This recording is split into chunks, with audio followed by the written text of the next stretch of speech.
Hello students, good morning. प्रकरण 5 अधिशोषण। पृष्ठ रसायणशास्त्र में अधिशोषणनी क्रियाविधि, अधिशोषणना बे प्रकार आपणे गईकाले भण्या हता, केमिसोर्प्शन अने फिजिसोर्प्शन, यानी कि भौतिक अधिशोषण, रासायणिक अधिशोषण। तो ए बने तफावत स्वरूपे पण परीक्षामां पूछाय छे।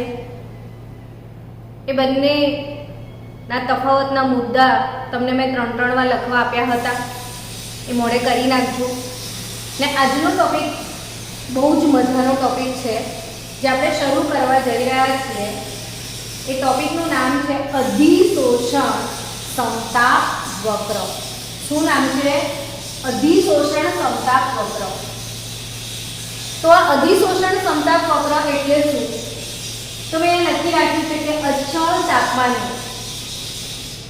અધિશોષક વડે અધિશોષિત વાયુના જથ્થાનું વિચરણ દબાણના ફેરફાર સાથે એક વક્ર દ્વારા અભિવ્યક્ત કરાય છે, જેને અધિશોષણ સમતાપ વક્ર કહેવાય છે।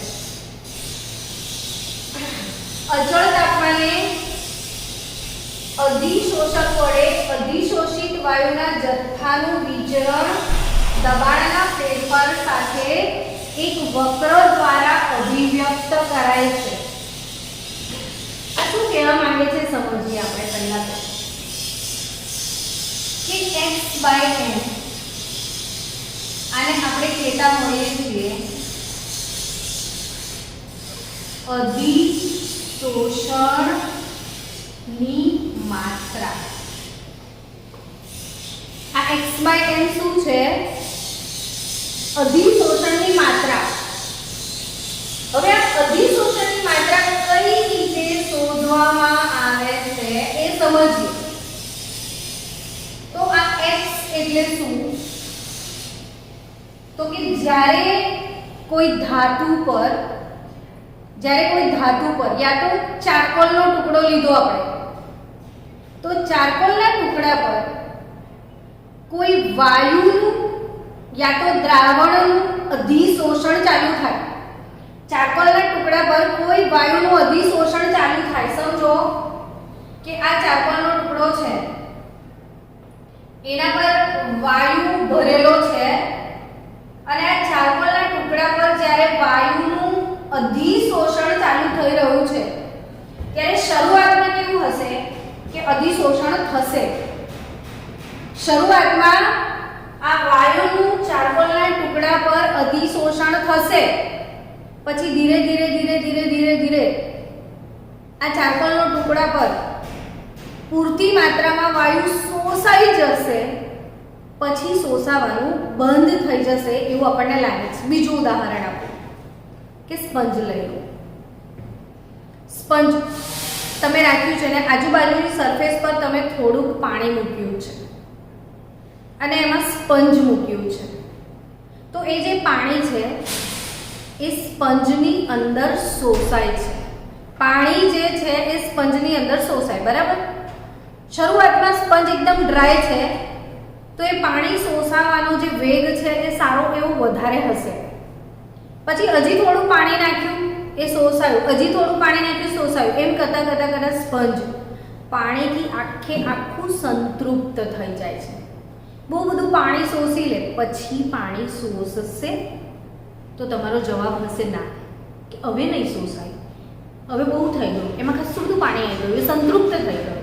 તો એ જે લેવલ છે ને સંતૃપ્તતાનો લેવલ, એ લેવલ કે હવે શોષાવાનું બંધ થઈ ગયું છે એવું આપણને લાગે છે, ત્યારે एक्चुअली ત્યાં સંતુલન સ્થપાય છે। શું સ્થપાય છે બાળકો? સંતુલન। અર્થાત કે જેટલા પાણીના અણુઓનું શોષણ થાય છે એ જ વખતે એટલા પાણીના અણુઓનું સ્પંજ પરથી અપશોષણ પણ થાય છે। એટલે અધિશોષિત અને અપશોષિત, અધિશોષિત અને અપશોષિત। શોષાવાને અધિશોષણ કહે છે, પણ બહાર નીકળવાને શું કહે છે આપણે? અપશોષણ। તો અહીંયા અધિશોષિત અને અપશોષિત વાયુ વચ્ચે સંતુલન સ્થપાય એ વખતની જે સાંદ્રતા છે એને x કહેવાય. એટલે x શું? તો કે અધિશોષિત અને અપશોષિત વાયુ વચ્ચે ગતિશીલ સંતુલન સ્થપાય તે વખતની સાંદ્રતા. એટલે શું? x. અને m શું? તો કે અધિશોષકનું દળ. m શું છે? અધિશોષકનું દળ. હવે આ x/m હજી હું તમને બીજી રીતે સમજાવવા માંગુ છું. સ્ટીલ ચલો મારા પાસે એક એક્ઝામ્પલ લેવું છે મારે કે મારી પાસે ધારો કે આ એસિટિક એસિડનું દ્રાવણ છે અને એની સાંદ્રતા 0.5 મોલર છે. સમજો ઉદાહરણને. એસિટિક એસિડનું દ્રાવણ છે ને એસિડિક એસિડના દ્રાવણની સાંદ્રતા 0.5 મોલર છે. હવે હું એમાં ચારકોલ નાખું છું. એ ચારકોલનું વજન કરી લઉં છું. એ ચારકોલનું વજન m એવું કહીશું. ધારો કે મેં આમાં 200 ગ્રામ ચારકોલ નાખ્યું છે. એટલે 200 ગ્રામ જે ચારકોલ છે ભૂકા સ્વરૂપે નાખીશું તો અધિશોષણની માત્રા વધશે. આપણે જાણીએ છીએ બધા જ કે અધિશોષણ એ સપાટીના ક્ષેત્રફળ પર આધાર રાખે છે અને ભૂકામાં સપાટીનું ક્ષેત્રફળ વધારે છે. એટલે આમાં જો હું 200 ગ્રામ ચારકોલ નાખીશ તો આ જે એસિટિક એસિડના અણુઓ છે એનું ચારકોલ પર અધિશોષણ થશે. એટલે હું આ દ્રાવણને અડધો કલાક રહેવા દઉં. એટલીસ્ટ થોડો સમય રહેવા દઈશ એટલે જેટલું અધિશોષણ થવાનું હશે એટલું થઈ ગયું હશે, સંતૃપ્ત થઈ ગયું હશે. પછી ધીરેથી પીપેટથી ધીરે રહીને એક પીપેટ નાખો ને આમાંથી આ દ્રાવણ લઈ લો. પીપેટથી સક કરી લો દ્રાવણ. પછી એ દ્રાવણ જે છે એનું અનુમાપન કરીને ફરી એની સાંદ્રતા મેં શોધી કાઢી તો 0.3 મોલર નીકળી. આપણે કેટલા મોલર લીધી હતી? 0.5 મોલર લીધી. બરાબર. એમાં આપણે શું યોગ્ય વજન કરેલો ચારકોલ નાખી દીધું. હવે જે ચારકોલ નાખ્યો આપણે અંદર એ કેટલા ગ્રામ હતું? અડધા કલાક પછી શું થયું? તો કે એસિટિક એસિડના જે અણુઓ છે કોના પર શોષાયા? ચારકોલ. એટલે આમાં એસિડની સાંદ્રતામાં ઘટાડો થયો હશે. હવે ધીરેથી આપણે આ દ્રાવણ લઈને એનું અનુમાપન કર્યું તો સાંદ્રતા કેટલી મળી? તો આનો અર્થ શું નીકળે કે જે 0.5 હતું 0.3 થઈ ગયું તો 0.2 ક્યાં ગયું? તો એ 0.2 મોલર એ ચારકોલ પર અધિશોષણ પામ્યો. આ x ને આપણે શું કહીએ? 0.2 મોલ.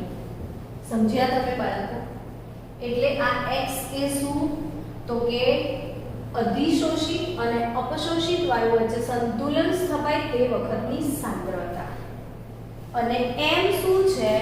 તો કે જે અધિશોષક તમે લીધો છે એનું વજન. અને આ x/m શું છે? તો અધિશોષણની માત્રા. x/m શું છે? અધિશોષણની માત્રા, અધિશોષણનું પ્રમાણ. હવે આ સમજ પડશે તમને કે અચળ તાપમાને, તાપમાન અચળ છે, બદલવાનું નથી. એટલે ડ્યુરિંગ ધ પ્રોસેસ તાપમાન સેમ રહેવાનું છે. એટલે આને સમતાપ વક્ર કહેવાય. કેમ સમતાપ કીધું? કેમ સમતાપી કીધું? તો કે during the whole process temperature remains constant here. So it is સમતાપ વક્ર. તો અહીં આગળ આ દબાણના ફેરફાર સાથે આપણે અધિશોષણની માત્રા કઈ રીતે બદલાય એને સમજવાનું છે. અર્થાત આ ઉદાહરણમાં આપણે વાયુની વાત કરી રહ્યા છીએ. કોની વાત કરી રહ્યા છીએ? વાયુની. કોઈ ધાતુ છે, નિકલ, પ્લેટિનમ, પેલેડિયમ, આવી કોઈ ધાતુ પર જ્યારે વાયુનું અધિશોષણ થાય તો એક ઉદાહરણ સમજો. ચલો કે મારા પાસે આ એક પાત્ર છે, એમાં મેં ધાતુ મૂકી છે, આનામાં વાયુ ભરેલો છે. અત્યારે પાત્રમાં બહુ જ નીચું દબાણ છે, દબાણ આપણે એને બહુ આપ્યું નથી, પ્રેશર આપ્યું નથી, તો દબાણ ઓછું જ, તો અધિશોષણની માત્રા x/m ઓછી જ હશે. બરાબર છે ને બાળકો? એટલે અધિશોષણની માત્રા x/m કેવું હશે? ઓછું હશે. કેમ? તો કે દબાણ ઓછું છે ને, એટલે નીચા દબાણે અધિશોષણની માત્રા ઓછી હશે. ધીરે ધીરે ક્લિયર થઈ જશે.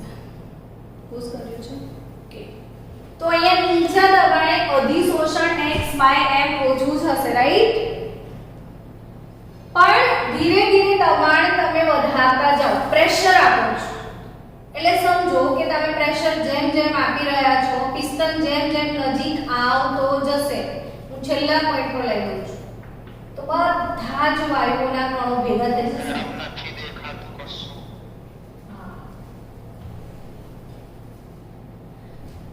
જો થોડુંક નેટવર્ક ઇશ્યુ છે, ધીરે ધીરે ક્લેરિટી થઈ રહી છે, બટ ડોન્ટ વરી ગાઈઝ. એટલે તો આપણે રોજ વિડીયોઝ આપીએ છીએ.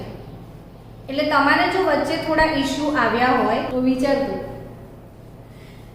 તો અહીંયા અધિશોષણની માત્રા x/m ઓછી જ હશે. અધિશોષણની માત્રા x/m ઓછી હશે નીચા દબાણે.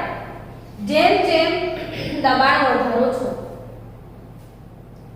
જેમ જેમ શું વધારો છો દબાણ, તેમ તેમ અધિશોષણમાં વધારો થશે.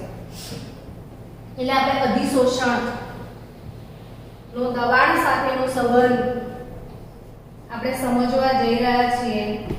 તો સૌથી પહેલા આજે સમજીશું ફ્રુન્ડલીચ અધિશોષણ સમતાપી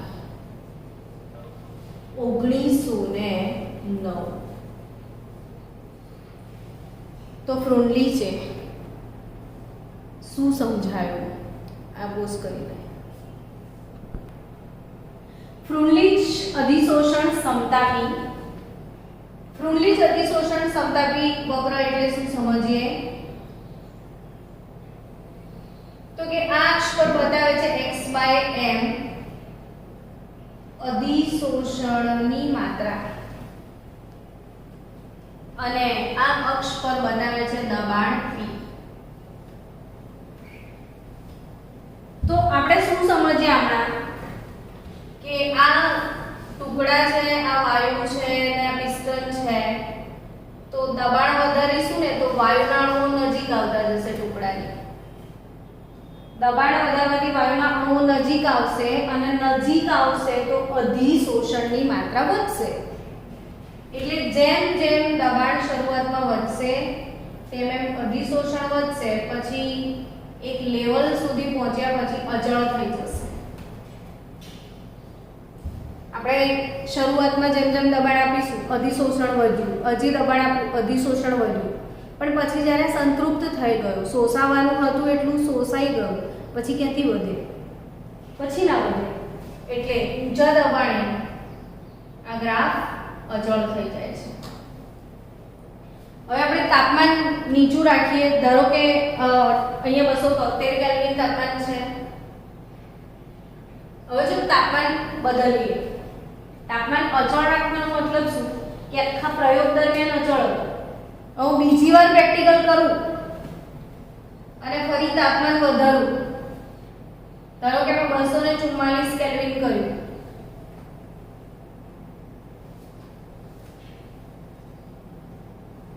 મેં તાપમાન વધાર્યું નથી, ઘટાડ્યું છે. અને હજી પણ ઘટાડું,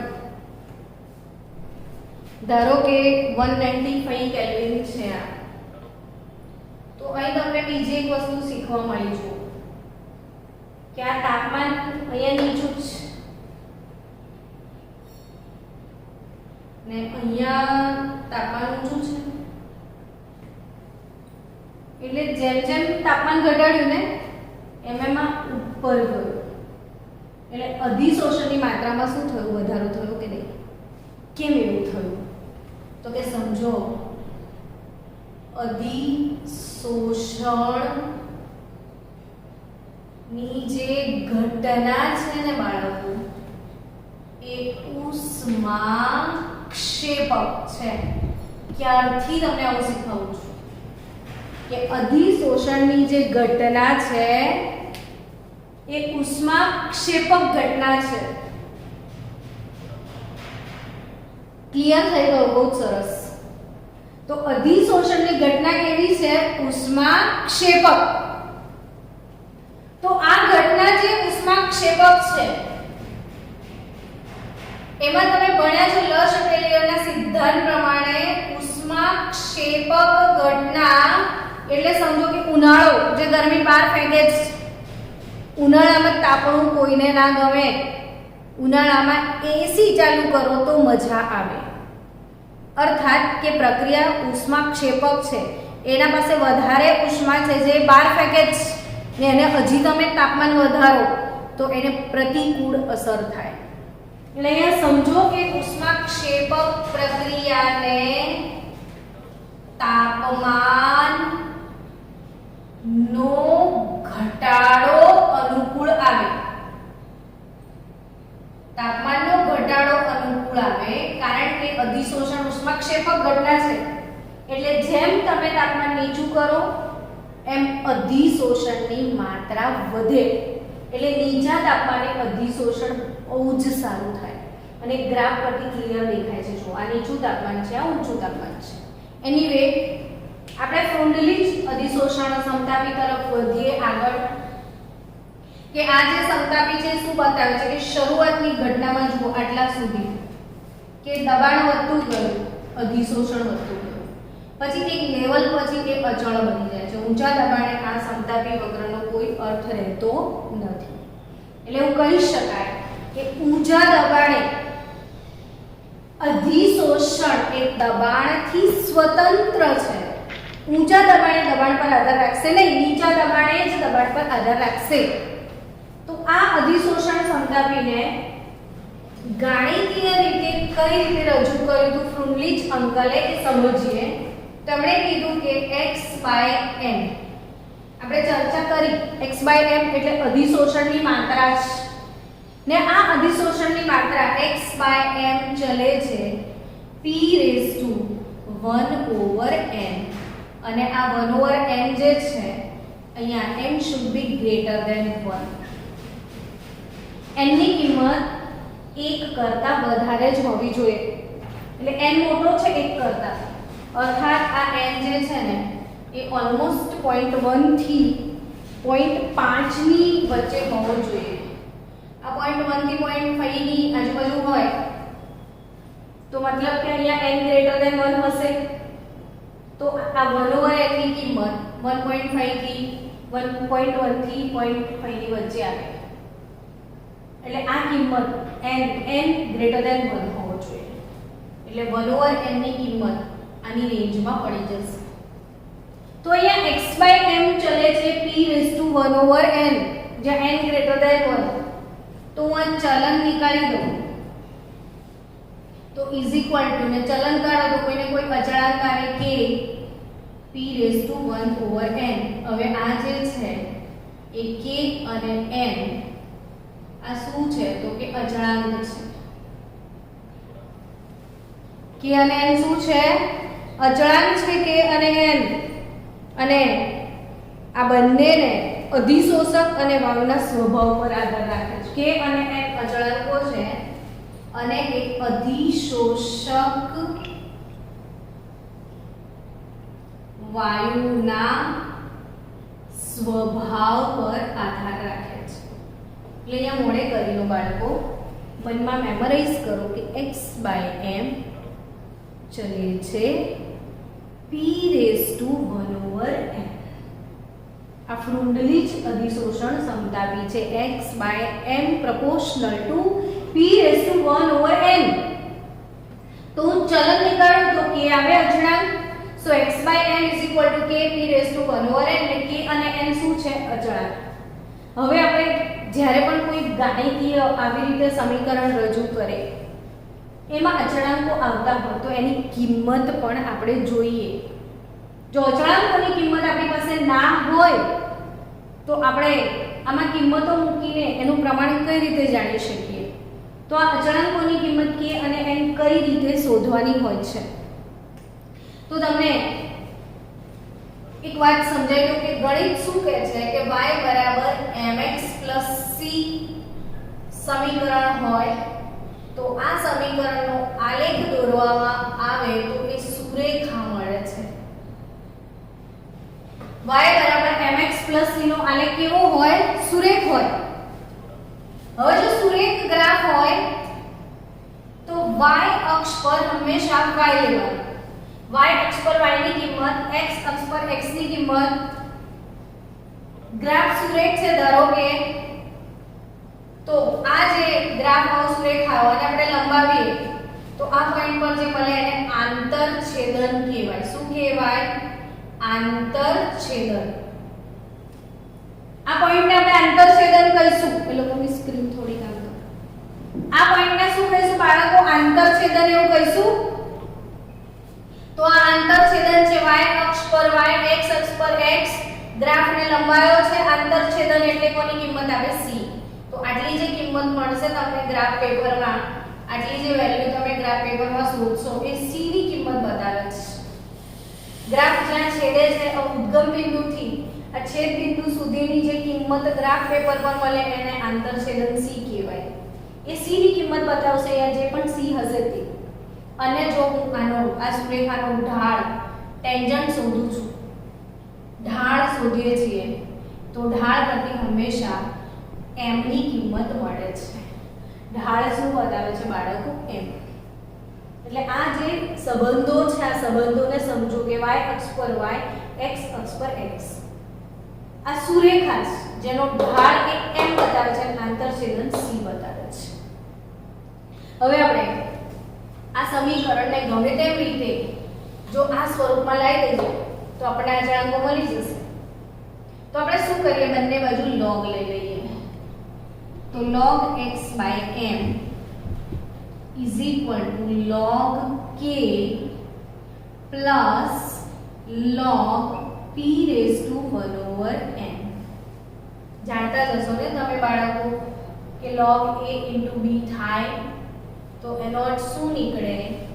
log a plus log b. તો અહીં log x/m = log k plus log p⁻1/n. so log x/m = log k plus 1/n log p. આ આપણને સમીકરણ મળ્યું. હવે ઇક્વેશનને y = mx + c સાથે સરખાવી દઈએ તો હું આને y કહી દઉં. આ m * આ x + c સ્વરૂપ બદલાઈ ગયું. આ y = mx + c જેવું જ ફોર્મેટ છે. તો તમારી પાસે જે એક્સપેરિમેન્ટલ ડેટા હોય, જે એક્સપેરિમેન્ટના રિઝલ્ટ હોય x/m ના, એને y અક્ષ પર મૂકી દો તો અધિશોષણની માત્રા log x/m આ અક્ષ પર આવી જશે. y અક્ષ પર y, x અક્ષ પર x. આ x અક્ષ છે તો x અક્ષ પર x એટલે log p ની વેલ્યુ. એટલે તમે અહીંયા સમજી ગયા કે તમારે ગ્રાફ કોના વિરુદ્ધ કોનો દોરવાનો છે. તો log x/m વર્સિસ તમારે log p નો પ્લોટ મૂકવાનો છે. log x/m અને log p નો પ્લોટ અહીંયા મૂકવાનો છે. હવે એ અધિશોષણનો જે ગ્રાફ છે, ખબર જ છે કે દબાણ વધશે તો અધિશોષણની માત્રા વધશે એટલે બટ ઓબ્વિયસ ઇન્ક્રીઝિંગ ઓર્ડરમાં તમને ગ્રાફ મળશે. સુરેખા જ હશે. y mx c નો ફોર્મ છે. હવે સમજો અહીંયા કે આ સુરેખ છે તો હું આને એક્સટેન્શન આપું, ફૂટપટ્ટી મૂકીને પેન્સિલથી લંબાઈ દેવાનું. એટલે અહીં આગળ તમને આંતરછેદન એટલે આટલી કિંમત જે મળી ને એ c યાની કે log k. તો આંતરછેદન પરથી આટલી કિંમત તમને મળી જશે. log k ની કિંમત છે. ફૂટપટ્ટીથી માપી લેજો. એટલે શું કહેવાય? log k. એટલે અહીંયા જે પણ કિંમત આવે તમારી log k બરાબર ધારો કે 40 આવ્યું, ધારો કે 40 આવ્યું, તો k બરાબર anti log 40 લઈ લો તમે, તો તમને અચળાંક k ની કિંમત અહીંથી મળી જશે. log k 40 આવે તો k જોઈએ તો anti log કરવું પડે ને, એટલે તમને k ની કિંમત મળી જાય અહીંયા.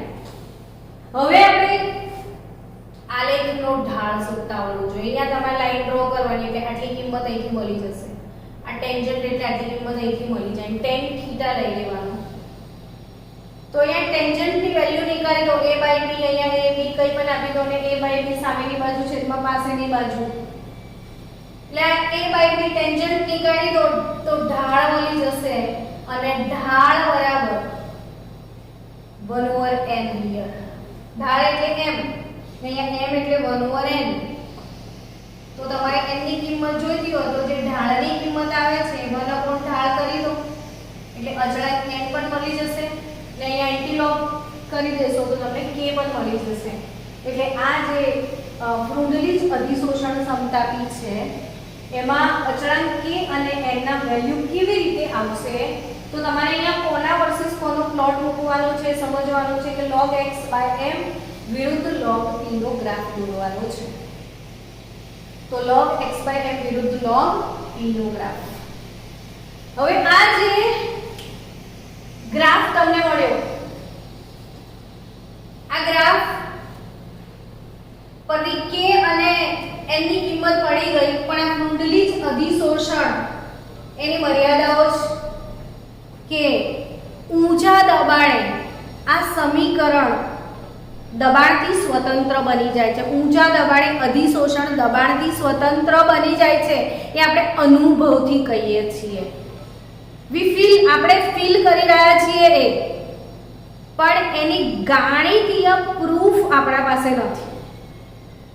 એટલે એની મર્યાદા શું છે કે આ અનુભવથી કહી શકાય, એનો કોઈ સૈદ્ધાંતિક પાયો નથી. એટલે ફ્રુન્ડલીજ અધિશોષણ મર્યાદા એ જ છે કે અહીંયા આ x/m નું મૂલ્ય ફક્ત નીચા દબાણે જ દબાણને સમપ્રમાણમાં હોય છે. ઊંચા દબાણે એ દબાણથી સ્વતંત્ર બને છે. બીજી વાત k અને n અચળાંકો છે અને હમણાં જ કીધું કે તાપમાન અને વાયુના સ્વભાવ સાથે અચળાંકો બદલાઈ પણ જાય છે. અચળાંકો પણ બદલાય છે, એની મર્યાદા છે. અહીંયા કોઈ સૈદ્ધાંતિક પાયો નથી, ગણતરી દ્વારા પ્રૂવ નથી થતું, અનુભવથી પ્રૂવ થાય છે. એટલે ફ્રુન્ડલીજ અધિશોષણ પછી આવે છે લેંગમૂર અધિશોષણ સમતાપી, જે આપણે લેંગમૂર અધિશોષણ સમતાપી કાલના લેક્ચરમાં ભણવાના છીએ. તો આજે દરેક બાળક ટેક્સ્ટબુકમાંથી લેંગમૂર અધિશોષણ સમતાપી આખો પ્રશ્ન લખો, મોઢે કરો ને 3 ટાઈમ લખીને મને હોમવર્ક સેન્ડ કરો.